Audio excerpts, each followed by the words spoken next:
একঘেয়ে পনির রেসিপির থেকে আজকে একদম হাটকে একটা পনিরের রেসিপি আপনাদের দেখাবো। যার জন্য নিয়ে নিয়েছি পনির, এখানে আছে কাঁচা লঙ্কা, কাজু বাদাম, আর আছে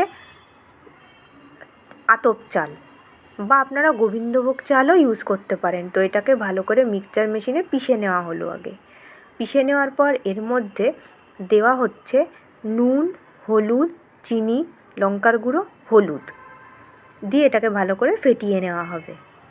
আর কেটে নেওয়া হলো পনির বড় বড় পিস করে। কড়াতে তেল দেওয়া হলো, এরপর ওই তেলের মধ্যে যে মশলাটা বানানো হয়েছে সেটা দিয়ে দেওয়া হলো, দিয়ে ভালো করে কষিয়ে নিতে হবে। আপনারা যদি চান তো অল্প একটু দইও দিতে পারেন, দই দিলে টেস্টটা ভালো হয়। আর এটা কিন্তু সম্পূর্ণ একটা নিরামিষ রান্না। আর যখন পনির একঘেয়ে হয়ে যায় তখন কিন্তু এই পনির যদি আপনারা বানান টেস্টটাই আলাদা। আর পনিরগুলো কিন্তু কোনোটাই ভাজবো না, যেভাবে বাজার থেকে কেনা ওইভাবেই কাটিং করে এই মশলার মধ্যে দিয়ে দেবো। দেওয়ার পর লাস্টে একটু ধনেপাতাও দিয়ে দেবো। অপূর্ব লাগে, গরম ভাতের সঙ্গে জাস্ট একবার খেয়ে দেখবেন যদি ভালো না লাগে। আর খুব কম সময়ের মধ্যে কম জিনিস দিয়ে এই রান্নাটা কিন্তু তৈরি করা যায়।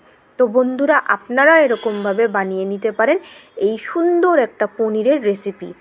মেন জিনিস ঘরে থাকা জিনিস দিয়ে তৈরি হলো আজকের পনিরের রেসিপি।